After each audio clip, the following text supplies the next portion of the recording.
Hello and a warm welcome to the Sweet Spot, your go-to golf tipping show, brought to you by the Racing Post. A really exciting episode for you all today. We'll be looking back on the Masters, 2 exciting tournaments to preview. It's Jack Reeve and it's James Mason to guide you through proceedings. And a big thanks to our sponsors of the show, AK Bets. We'll be talking about them, plus their big prices throughout the show. James, have you recovered from Masters Sunday as of yet? I know you were on the show with Steve last week. He was, I think he's booked the holiday after the after the success of his tipping. It was a great tournament, as it always is. How are you feeling? Yeah, it was good, wasn't it? It was one of those kind of frustrating ends, I thought, of the fantastic that Scheffler won, obviously, with Steve tipping him up. It was, you maybe wanted a little bit more excitement around that back nine, but yeah, Scheffler just not always seemed to be in control, because at the start of the last round, there were times when he just wasn't getting his distance control right, and he had to get up and down on a couple of holes. But the issue was no one else around him was really putting that pressure on, especially Morikawa, who was in his group. Though he wasn't making putts and putting Scheffler under pressure, and then it was the others that wilted and fell away. So I mean, fantastic performance from him. Some of the shots that he did play were sensational. I think the 9th hole for Scheffler when he spun it back in. For all the world, it looked like it was going in for eagle and then just went away at the last moment. But it was a brilliant Masters. It was full of thrills and spills and excitement. But you've got to doff your cap to Scheffler and how well he's done, and the fact that he had the fact that his wife was due to give birth. From what I heard, still hasn't, but in the back of his mind. And you think, you've done so well to focus on playing golf. It was Scottie Scheffler that won it. It was an 8.5-1 selection from Steve Palmer's on last week's episode of the Sweet Spot. Alongside James, there was also a winning score there of -10 or -11. That copped as well. So new sponsor AK Bets taking one hell of a beating last week. If you are interested in signing up to AK, there is a brand new deal for new customers. Place your first bet on a golf tournament in the winner market. And if your player misses the cut, you get 50% of your stake back in a free bet up to £50. The code is on screen there, Sweet Spot 50. Head over to AK Bets and it's there for you. James, just on Scottie Scheffler, you mentioned him briefly there, but it's always amazing watching him, because it still feels as if there's another gear to go. He wasn't overly impressive in that, particularly the first kind of 5 or 6 holes. But his third gear is almost the equivalent of a Colin Morikawa or a Max Homa's 5th gear. It just feels like he just waits for others to make mistakes and then he'll go about his business. It's incredible to watch. Yeah, he kind of serenely goes through his round. He doesn't really think about what anyone else is doing. He doesn't let others get into his head. And then again, we may have seen that a little bit if others had put more pressure on him, because there was the time when they were all tied at the top of the leaderboard, but he just wasn't bothered about it and he just went along his way nicely. I think he knows he's good enough. I'm not quite sure about the comparisons that people have been making to Tiger Woods about him, in trying to look at all of the records and sort of match them up. I don't think you can do that yet, because Woods is just another level really, but Scheffler certainly, you'd say, on the road to greatness. If he's not kind of there already with 2 Masters jackets, that's fantastic from him. But you would expect him to add to his major haul maybe this year. But who knows? I think Steve does fancy him for one of the other majors that are coming up in the rest of the year. But yeah, Scheffler, it was fantastic from him. It's really how much does he want it to progress? I mean, he's 27? I mean, he looks about 39. Shave that beard off though, and he might look a little bit younger. I myself can't grow a beard that well, so I'm always clean shaven. But no, Scheffler looks like he's older than his years. But to be fair, his golf is fantastic, and at the minute, it's trying to beat him. This week is probably one of the best opportunities you've got to beat Scheffler when he's playing, due to the fact that he may leave mid-round. He may not even tee it up. Who knows? Because of the fact that his wife could give birth. Yeah, absolutely. We'll get on to the RBC Heritage later on in the show. It looks like a really cracking tournament. It was interesting, James, on the watch along that we had on Sunday night, and people can go back and watch that. It was a thoroughly entertaining evening. We had AK on, who was kind of coming at it from a trading perspective. And even when Scottie was like even money, I think he went to about 6-4 in that final round at one point. He was never confident that he could get Scottie beat, because he was saying, like, the chasing pack. You had Homa, Morikawa, Ludwig, maybe Fleetwood to an extent. And he was going, none of these players are really up to Scottie's level. And I feel like we may see that develop over the coming season, but maybe even in majors where you've got Scottie out in front and your chasing pack is talented, but not talented enough. Is that almost a concern for those guys at the moment? It could be, yeah. It could be the fact, again, not making comparisons to Woods, but when Woods was at the height of his game, he was going into tournaments as the huge favourite most times. Everyone was sort of afraid of what Woods could do, so they had to shorten the price, and it is what you have to do with Scheffler at the moment. It's just whether he can, manage the consistency level, because again, we all know when a child comes along, it takes quite a bit of a toll from you. And I know he's got lots of money, but he'll be spending time at home, and having to then leave home and play in a tournament, maybe his full focus won't be on that. And he did mention, I think, that golf's probably becoming sort of fourth in his priority list at the moment. So this is probably a good sort of moment for the rest of the players to try and get the better of him. But yeah, I mean, it was interesting in the final round, wasn't it? Because you thought probably Max Homa was someone at one point you thought actually he might challenge, and then he had that horrible, you'd say unfortunate bounce on the par 3 12, but he miscued it, he hit it long, and then into the rough at the back where they were literally searching for it, trying to find it. But it was like a 15-minute period, wasn't it, where Morikawa went double at the 9th, par at the 10th, double at the 11th. Ober had just doubled the 11th before that as well, and then Homer goes and doubles the 12th. So you think, well, you've handed it on a plate there to Scheffler without him having to really do anything, and he could play simple golf. Could Scheffler in the last sort of 7-8 holes, even around Amen Corner where it can go horribly wrong, like we saw for 3 of the players, but he could play easy golf knowing that he could make mistakes, even just a bogey, but he knew where to miss it as well. So there's the par 5 15th where he hit a second, I think, and he went right, but over the water, but found the bunker. Or if you either found the bunker or was just short, but he knew if he's missing it, that's the side he wants to miss it. And he wasn't being silly and trying to go flag hunting because he didn't have to. Yeah, absolutely. A word for Ludwig Aberg, James, who it was incredibly his first major, which is just really hard to believe, was challenging for a little while, still an incredible performance. I mean, this man, we knew he was special, but to do that on debut at Augusta was really, really good. It was. I mean, he's not even been a professional for a year yet. It was June when he was professional. I think, in 2023 when he turned.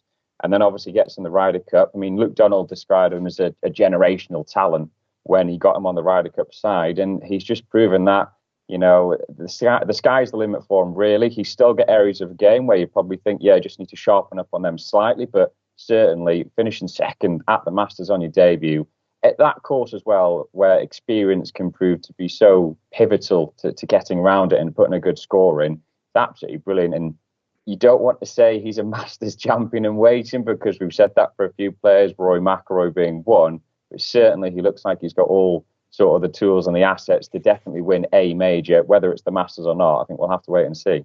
Yeah, I know there were lots of people keenly anticipating the price for next year's Masters. I think he went out about 14-1 in the anti-post market. So a big price. We've talked about the strong performers. A couple of really disappointing showings as well, James. Dustin Johnson, Rory McIlroy, Jon Rahm, you can add to that list. Obviously, well, we'll get on to maybe at some point the rumours of Rory shifting over to LIV, but the LIV performers in DJ and Jon Rahm, past champions, nowhere to be seen. I mean, they must be thoroughly disappointed with their showings. Yeah, I mean, Jon Rahm, he hasn't seemed settled since he made the move to LIV Golf. Maybe it's the fact that he thought they were going to get official world ranking points, and then that went down, and he's thinking, well, now what am I going to do? He's got his exemption for a few years, doesn't he? But that will run out at times for certain majors. I just kind of think, I feel that he's annoyed, and he may think he's made the wrong decision about going to LIV now. And it was also the preparation wise for it, because LIV Miami was on the week before the Masters, and he doesn't usually play the week before the Masters. He likes a week to sort of lead up to it and just sort of do his own thing, get a few practices in. But he played the week before LIV Golf Miami. He did his same thing of being up there after 2 rounds and then just not really making a third round charge. he's then came out before the Masters saying, I think we need to move to 72 holes for Live Golf. So he's clearly not happy, I don't think, about his move, and he's starting to question it. As for Dustin Johnson, I just don't think he cares anymore. I really don't think he cares. He's got a major title. He's made the move. He's got lots of money. I really don't think golf is a high priority for him. He just seems to labour around. And, I could be made to eat my words. He could win another major at some point. Who knows? But he just doesn't seem like a player that really cares much about playing golf anymore. It's funny, though, isn't it? Because Scottie has said very publicly that golf isn't his kind of main priority. It's family and all of that stuff. And golf is kind of like second behind that. But the difference in motivation to kind of make it work is so incredible. I mean, polarizing characters, but it's remarkable how those two are different. Any other players that kind of stood out from Augusta that you'll be keeping on the radar over the next couple of weeks? One I'm keeping off the radar is Justin Thomas, because I thought ahead of the Masters anyway that hit to not make the cut, I think was a good selection on Justin Thomas, because he just really everyone was saying he was back at the start of the year. He put some results up, then he started to tail away. There's just too many doubts, I think, about Justin Thomas at the moment for me. He's got too many gremlins in there. So, yeah, I don't think that he's someone that I'm keeping on the radar for anything really for much of the season, especially when it comes to the major championships. Another sort of notable one was Mathieu Pavon. I mentioned Aubert getting second on his Masters debut. He was tied 12th on his Masters debut. He was sort of never really up there, but he was just ticking along quite nicely. But he just seems to have elevated his game really over the last 10 months, or even less than 10 months, probably like 6 or 7 months. So he's someone that I'm probably looking at. Again, maybe not major-wise, but potentially for another tournament. Yeah, it was interesting actually, but AK Bets had put up some of their biggest liabilities of the week. Obviously, Scottie was miles out there. Rory, of course, everyone backing him. Pavon was, I think, 3rd or 4th on their list. People really looking at him sweetly at the moment. There we go then. Masters week is done, sadly. Scottie Scheffler was your winner, but 2 really exciting tournaments to preview this week, James. We shall start with the RBC Heritage. Talk us through where we're at and how it plays. Yeah, this is the 5th signature event of the season now. Last season, it did have designated or elevated, whatever word they used for it. But this is the signature event now that they've got. So it's a bigger purse, more FedEx Cup points to play for. There's no cut, and it's a field of 69 that are going to post. There's a few missing. Victor Hovland is one of those. He actually withdrew. He missed the cut at the Masters, then withdrew from the Heritage. So certainly something's not going right on his game. But we're at Harbour Town Golf Links in South Carolina. Played here since the inaugural event in 1969. That was won by Arnold Palmer.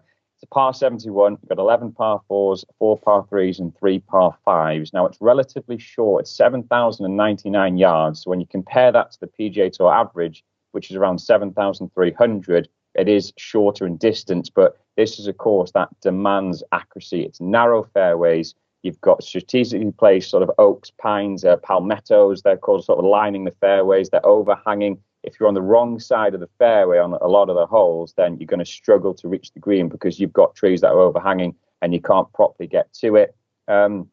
Thinking the greens as well, they're Bermuda grass greens. So we'll find out a little bit more when I put my selections up for this one. But the Bermuda grass is something that I've looked at because it can be difficult to read the subtle breaks on it.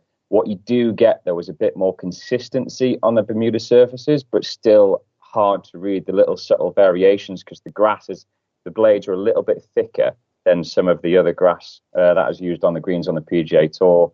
Varying winning scores here. You've had 9 unders, 12 unders, 13, 17s. 22 is the record score. That was Webb Simpson in 2020. But looking at the players that have won it, Matt Fitzpatrick last year. Of course, you get the lovely play jacket as well when you win this tournament. Jordan Spieth's won it. Stuart Sink's won it 3 times. Jim Furyk twice. Graham McDowell. So I think accurate plays from tee to green is what I'm looking at.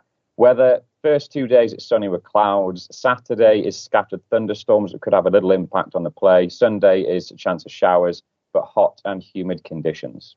Okay, let's take a look at the prices then at the top of the market with AK Bets. Scottie Scheffler is playing at the moment. Here's 9-2 with AK bets. Please do go into with caution, because he has said, hasn't he, if his wife gives birth, he will be withdrawing. Scottie Scheffler 9-2 favourite. Ludwig Aubert 14-1 alongside Jan de Chaufflet. Patrick Cantlay 16-1. Rory 18s. Colin Morikawa 20-1 alongside Fleetwood. Bigger the rest. How many selections for the RBC Heritage, James? We've gone for 4 selections. And who was the main?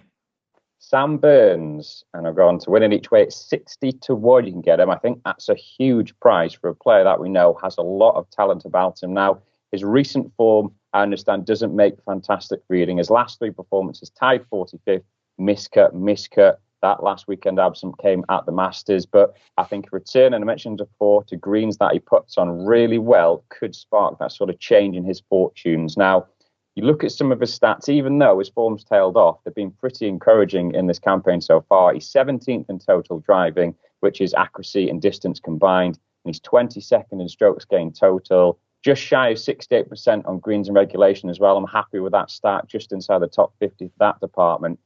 He's had 4 attempts here, and they've been decent results as well. He was 9th on his debut, missed the cut next time around, but 39th and 15th since then. So he clearly has a liking for this layout. And I mentioned the Bermuda greens, that they could help him. Well, Burns absolutely loves putting on Bermuda surfaces. Of his 5 PGA Tour titles, 4 have been on Bermuda. And his 2 best results this season, he had a tied 3rd at the Phoenix Open. He had a tied 6th at the American Express. Wouldn't you know, they were both on Bermuda greens as well. So that's the area of his game at the moment, Burns, which has been letting him down. When you look at his stats for strokes gained put in the season, he's way down. But he's going back to Bermuda greens now, which he clearly likes. So for me, 60-1, I just think he's been sort of overlooked because his form has tailed off ever so slightly. Overlook's the key word, Dan. You see a price 60-1 for a 5-time PGA Tour winner, all relatively recently as well. He sort of went on those patches, didn't he, where he win a couple in close proximity. Sam Burns then 60-1, James Mason's main selection for the RBC. 3 to go. Where are we heading next? We're going to closer towards the top of the betting here, but it's Tommy Fleetwood to win in each way at 20-1. Now, he arrives in cracking form. He was tied 7th at the Texas Open and then is tied 3rd at the Masters. His best finish at Augusta. And it was quite interesting is going into the Masters because his caddy, his normal caddy wasn't there. He got a viral infection, I think it was. So he had to get on another caddy who apparently was nicknamed sort of the Augusta legend, and then he's helped him to a tied 3rd. So he's going to have a different caddy on the bag this week as well, but who knows, that could help him. That caddy must be absolutely buzzing, mustn't he? What's he picked up? Probably about 80-90 grand with the 10% he'll pick up. I mean, he's had a week to remember, blimey. Yeah, he's had an absolutely corking week, hasn't he? He's like, you fancy caddying for Tommy Fleetwood? Yeah, I've got him a tied 3rd finish as well. You know, he's probably gone off in a new car or something, but 7 top 5 finishes in the major now for Fleetwood. He's getting ever so close to getting that one. Whether he gets it or not, we'll have to wait and see. But looking at this course for Harbour Town anyway, he's a really steady player as the Englishman tee to green. He's 2nd in driving accuracy on the PGA Tour this season as well. So that's a really pleasing stat. I mentioned you don't want to get on the wrong side of the fairways. You know, you don't want to skew offline because of all the overhanging trees. And yeah, I think Fleetwood definitely is someone that you will be looking at now. The putting, again, it's always the area people do look at to why he hasn't won more in his career. Still searching for the first win on the US soil, like we've mentioned. But again, he's going on about, I'm going on about Bermuda greens, and the Texas Open has Bermuda greens, and he rolled the rock really well there 2 starts ago when he was tied 7th. And his last 2 heritage appearances as well have been 10th and 15th. So again, for me, definitely hoed in on this sort of Bermuda grass greens that I've looked at this week, and it is really something that if you put well on them, then you could really challenge. Yeah, popular character Tommy Fleetwood. Brilliant week last week. 20-1 with AK bets for the RBC Heritage. 2 more picks. James, who's next? Gone for Mathieu Pavon to win in each way at 80-1. Again, huge price when you look at him for a player. We spoke about him before when we were reviewing the Masters. That is enjoying at the minute the best period of his career by far. Now, what is it? October when he won on the DP World Tour for the first time. He then goes over the PGA Tour, wins in January at the Farmers Insurance to have his breakthrough there. And since then, he's gone 3rd, tied 28, tied 52nd, miscut 5th, and then tied 12th last time out, which on his Masters debut, really, really impressive, and just seems to be getting better and better. I think believing more in his game. He says to himself, I belong at this level now. And you look at the stats as well when he's coming in this tournament. He's 8th in driving accuracy, 15th in total driving. He's hitting the greens because he's 27th in GIR, and he's 6th in strokes gained putting. All aspects of his game for me looking fine. Vettel. He will be making his Heritage debut, which for some might think that's not a positive. However, he made his debut at the Masters of Augusta, one of the hardest courses, and managed to finish tied 12th. So I think he could really do well at Harbour Town.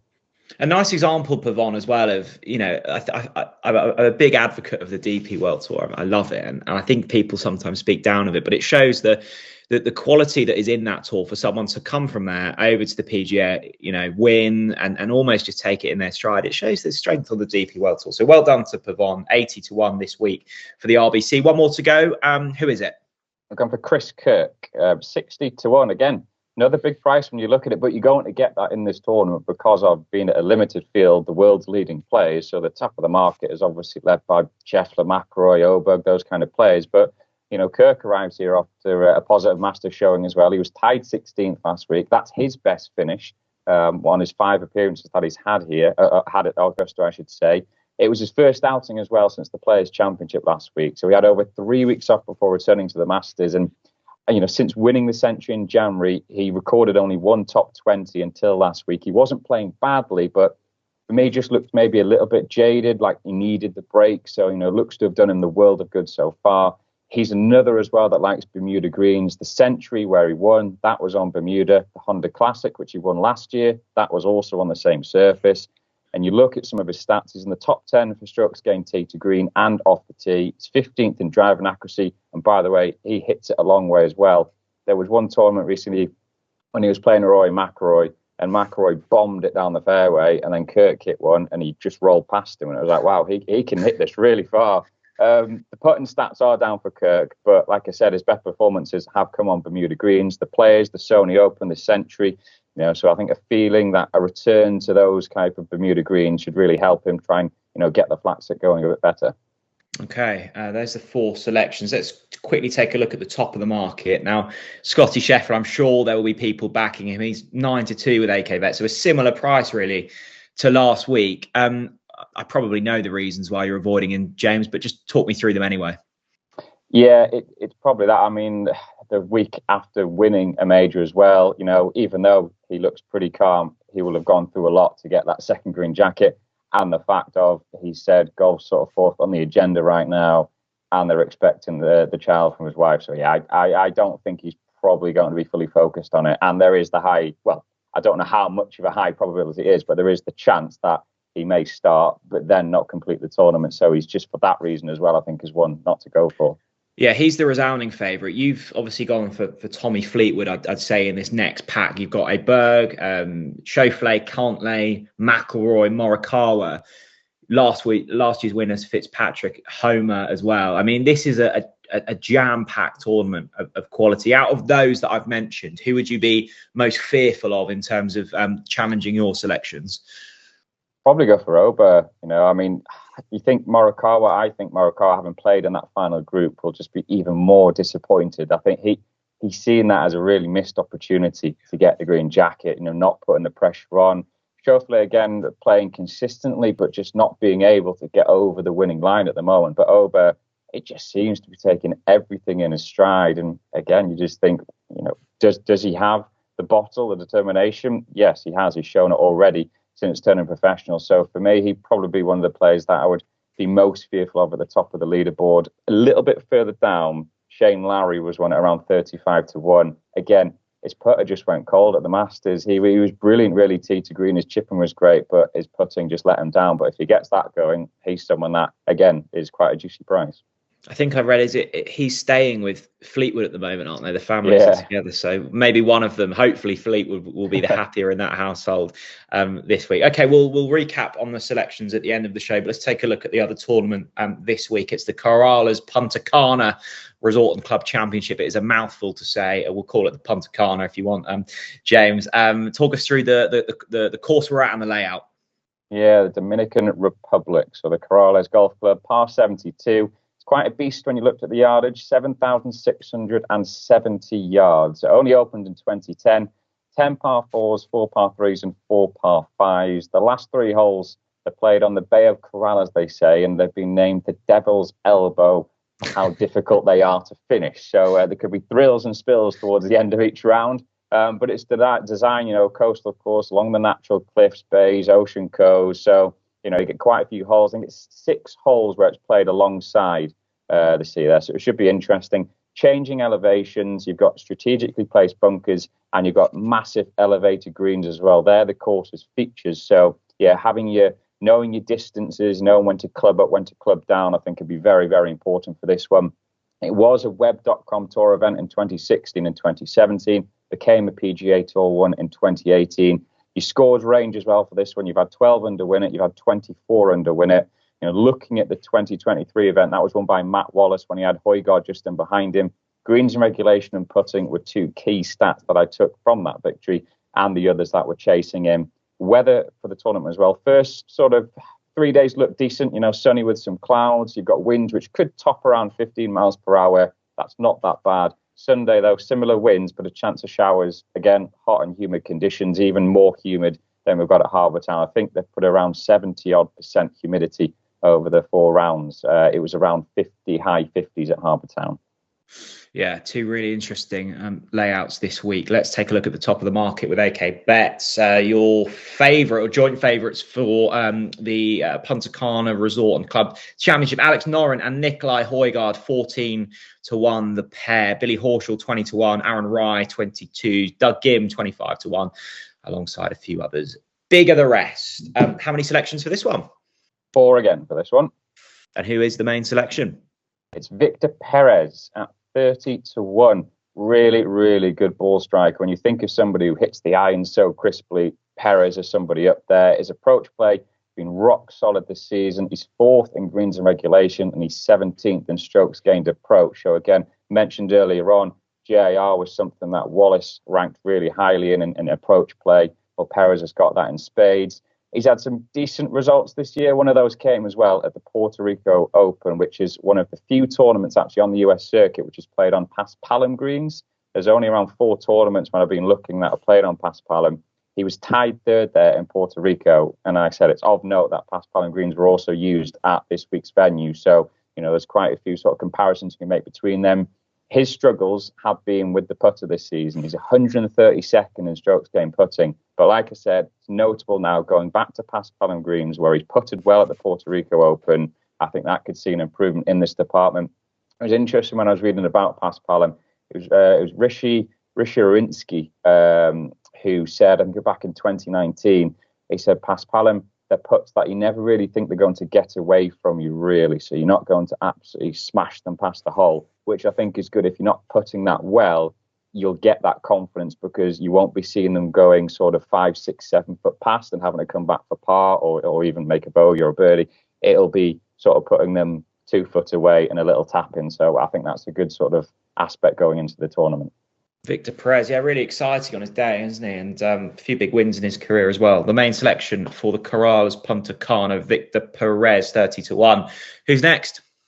Ben Martin, again, 33-1. Now, he was once ranked inside the top 50 in the world. It's a while ago, but he's starting to sort of rediscover a little bit of that form that helped him get there. He was tied 7th at the Texas Open on his last appearance. He's always had the break because he didn't make the Masters. But you look at his results, he's a course specialist at this one. He was 36th on his debut in 2020. Since then, he's gone 9th, 2nd, and 8th on his 3 appearances. So I just think he loves coming to this type of venue, loves coming to the coastal courses. And I think Martin at 33-1 is a big price when you look at it. Again, I think when you look at the overall betting for this one, the overall markets, it's that there are some value in there because it's hard to decipher who potentially has got a big chance of winning. I was going to say, you've got 2 kind of standout favourites here, haven't you? And then the rest are very tightly packed. Definitely some value to be had in this market. That's 2 down, 2 to go. Who are we backing now? Jacob Bridgman, now 60-1. I don't think someone who's maybe been brought up on the sweet spot before. I'm not too sure, but making his course debut. But he's a player that has shown sparks of life. Now, he was 14th on the Corn Ferry Tour in 2023, so he earned his first PGA Tour card for this season. And he's sort of been going on quite steadily, making decent progress. He's had a couple of top 25 finishes. And again, one of those was at the Puerto Rico Open. So very sort of pleasing that he's putting well on these greens. Now, his driving distance is around 295 yards. That's the average which has got around on the PGA Tour. And based on that, sort of looking at the yardage of the holes, I think a lot of his approach shots could be from around 150 to 175 yards, around that kind of area. And he's third on the PGA Tour in that 150 to 175 mark. So, you know, if he drives the ball well and he gets into that kind of distance out, I think he's someone definitely to look out for. Like I said, he's been making steady progress without really sort of setting anything alight. But I think in your rookie PGA Tour season, you're just trying to put in some decent results. And, you know, in this type of field, you know, the alternate event, as they're calling them now, I think he's probably got a good chance of doing, or getting in the mix at least. Yeah, I can't recall him being brought up on the sweet spot before. Maybe you've started something, James. Maybe we'll be hearing more and more about this kid over the next few episodes. Okay, one more to go for this one. Who is it? It's a Jonathan Vegas. Now, you can get him around 40 to 1. 3-time PGA Tour winner, although he last won in 2017. But there are a couple of areas of his game that I think make him quite a good fit for this course, and they're greens and regulation and strokes gained approach. He's 15th and 21st in those two departments respectively. So that's really good going into this type of tournament. He struggled at the start of the season, but he has put in some decent showings now and again. He was tied 22nd at the Phoenix Open. He was tied 36th at the Houston Open. So there have been positive signs for him at times, although a little bit inconsistent. But he likes this course. He's had 4 attempts here. He's gone 26th, miscut, 18th and 4th. That best result came the last time he was here in 2022. I just think he looks a good price for someone who knows how to get the job done and get over the line. And yeah, if he puts decent, then I think he's got a good chance. What have you found the easier of the two tournaments to weigh up this week? Difficult, because you know what, I've liked looking at both of them. Did extensive research yesterday on them and looking at the plays, and I think they've all got their good aspects. I think the RBC Heritage, because it's gone down to a limited field, I really like that. It was obviously elevated designated last year, but it was a full field and they had a cut, where this time they don't. So I quite like that. I like the fact there's still a few question marks over some of them at the top of the betting, and that you can get more value going down. I like, obviously, the Puntacana, although there's not as much sort of previous form to go on, having only had a few tournaments here. I think there's definitely glaring sort of statistics that previous winners have had that they've thrived in, and that you can try and correlate that with some players that I've picked out there. But honestly, both of them, I've really enjoyed previewing both of them. If I had to pick one that I've maybe enjoyed more, probably the Puntacana. Okay. Yeah, in terms of the two at the top of the market in Noren and Højgaard, you mentioned earlier Højgaard, I think was it a playoff or lost by 1 last year? Obviously, everyone knows about Alex Noren and the talent that he possesses. What was putting you off those two guys? Yeah, it wasn't much putting me off them, but I think for me, it was just, for Højgaard, it was coming from the Masters over to, obviously, Puntacana, Dominican Republic. And I don't know when he flies, but I'm thinking if he flies on Monday, it's a 5-hour plus flight to get here. Then he probably has a chill Tuesday. I don't know, jet lag. They probably don't have it much anymore, but who knows? So maybe just the preparations weren't quite there. And it's also going from Masters and doing quite well, which Højgaard did, to now playing in an alternate event, because he hasn't managed to qualify for the signature one at RBC Heritage at Harbour Town. So that was maybe something I didn't like. Noren was close. Noren was very close because he's shown a bit of form recently, but I do just worry slightly because a couple of weeks ago he looked like a good candidate for a tournament and he fell away in the last round. It's just Noren keeping it going over the 4 rounds, and maybe in this sort of weaker field, you'd say, compared to the tournament over at Harbour Town, he's probably got a better chance. But for that reason of maybe not just getting over the line, he swerved by me. Okay, there we go. There's 8 selections between the two tournaments. Let's recap them and we'll go through your 4 for the RBC. James, who were they? Sam Burns, Tommy Fleetwood, Mathieu Pavon and Chris Kirk.